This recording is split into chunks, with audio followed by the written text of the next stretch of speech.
ಒಬ್ಬ ವ್ಯಕ್ತಿ ದಾರಿಯಲ್ಲಿ ನಡೆಯುತ್ತಾ ಬರುತ್ತಿದ್ದಾನೆ. ಕಾಡಿನ ಅಂಚಿಗೆ ಬರುವಾಗ ಸ್ವಲ್ಪ ದೂರದಲ್ಲಿ ಊರಿರುವ ಸೂಚನೆಯಂತೆ ಒಂದಿಷ್ಟು ದನಗಾಹಿಗಳು ಅಲ್ಲಲ್ಲಿ ಹರಟೆ ಹೊಡೆಯುತ್ತಾ ದನಗಳನ್ನು ದಾರಿಗೆ ತರುವಂತೆ ಕೂಗುತ್ತಲಿದ್ದಾರೆ. ದಾರಿ ಹೋಗ ವ್ಯಕ್ತಿಗೆ ಇದ್ದಕ್ಕಿದ್ದ ಹಾಗೆ ಬಾಣವೊಂದು ಬಂದು ಎದೆಗೆ ಚುಚ್ಚಿಕೊಳ್ಳುತ್ತದೆ. ಅವನು ನೋವನ್ನು ಸಹಿಸಿಕೊಳ್ಳಲಾಗದೆ ಚೀರಿಕೊಳ್ಳುತ್ತಾನೆ. ಅಲ್ಲಿದ್ದ ದನಗಾಹಿಗಳು ಅವನೆಡೆಗೆ ಓಡಿಬಂದು ಅವನ ಎದೆಗೆ ಚುಚ್ಚಿಕೊಂಡಿದ್ದ ಬಾಣವನ್ನು ತೆಗೆಯಲು ನೋಡುತ್ತಾರೆ. ಆದರೆ ದಾರಿಹೋಕ ಅವರನ್ನು ತಡೆದು ದಯವಿಟ್ಟು ಯಾರೂ ಈ ಬಾಣವನ್ನು ತೆಗೆಯಬೇಡಿ ಎಂದು ಬೇಡಿಕೊಳ್ಳುತ್ತಾನೆ. ದನಗಾಹಿಗಳಿಗೆ ಅಚ್ಚರಿ, ಅಯ್ಯ, ಯಾಕೆ ನೀನು ಬಾಣವನ್ನು ತೆಗೆಯಬೇಡಿ ಎನ್ನುತ್ತಿರುವೆ? ನೋಡು, ಒಂದೇ ಸಮನೆ ರಕ್ತ ಸುರಿಯುತ್ತಿದೆ.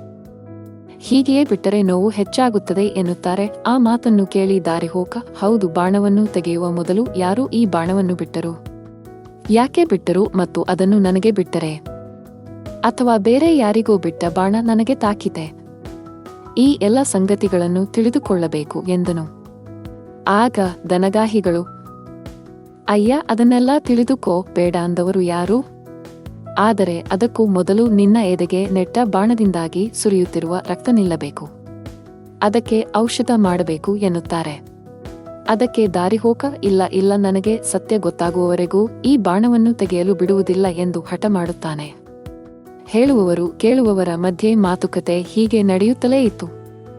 ಸ್ವಲ್ಪ ಹೊತ್ತಿನ ನಂತರ ದಾರಿಹೋಕ ರಕ್ತಸ್ರಾವದಿಂದ ನರಳುತ್ತಲೇ ಸಾಯುವ ಸ್ಥಿತಿ ತಲುಪುತ್ತಾನೆ.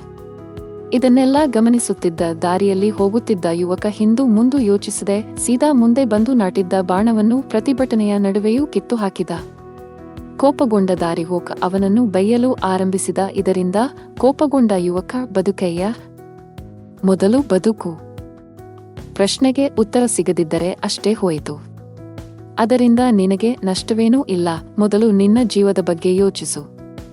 ಜೀವ ಹೋದರೆ ಮತ್ತೆ ದಕ್ಕುವುದಿಲ್ಲ ಎಂದ. ಅಷ್ಟು ಹೊತ್ತು ಅವನನ್ನು ಸಂತೈಸಿ ಬುದ್ಧಿ ಹೇಳಿದವರು ಮತ್ತು ದಾರಿಹೋಕ ಇಬ್ಬರೂ ಅಚ್ಚರಿಗೊಳಗಾದರು. ಆ ಯುವಕ ಹೇಳಿದ, ನಿಮ್ಮಿಬ್ಬರಿಗೂ ಬುದ್ಧಿ ಇಲ್ಲ. ಇದು ಇವನನ್ನು ಸಂತೈಸಿ ಬುದ್ಧಿ ಹೇಳುವ ಸಮಯವೂ ಅಲ್ಲ. ಜೀವಕ್ಕಿಂತ ಪ್ರಶ್ನೆಗೆ ಉತ್ತರ ಹುಡುಕುವುದು ಮುಖ್ಯವಲ್ಲ. ಕಷ್ಟದ ಕ್ಷಣಗಳನ್ನು ದಾಟಿಕೊಳ್ಳಲು ಉಪಾಯವನ್ನು ಮಾತ್ರ ಹುಡುಕಿಕೊಳ್ಳಬೇಕು. ವ್ಯರ್ಥವಾದ ವಾದಗಳು, ಯೋಚನೆಗಳು ಯಾವತ್ತೂ ಸರಿಯಲ್ಲ ಎನ್ನುತ್ತಾನೆ. ನಿಜ, ಬಂದ ಸಮಸ್ಯೆಗೆ ಪರಿಹಾರ ಕಂಡುಕೊಳ್ಳಬೇಕೇ ಹೊರತು ನಮಗೆ ನಾವೇ ಸಮಸ್ಯೆಯಾಗಬಾರದು. ಸಂದರ್ಭ ಕೆಲಸ ಮಾಡುವುದೇ ಆದರೆ ಅದನ್ನಷ್ಟನ್ನು ಮಾತ್ರ ಮಾಡಬೇಕು. ಅಂತಹ ಸಂದರ್ಭದಲ್ಲಿ ಮಾತು ವ್ಯರ್ಥ ಅಲ್ಲವೇ?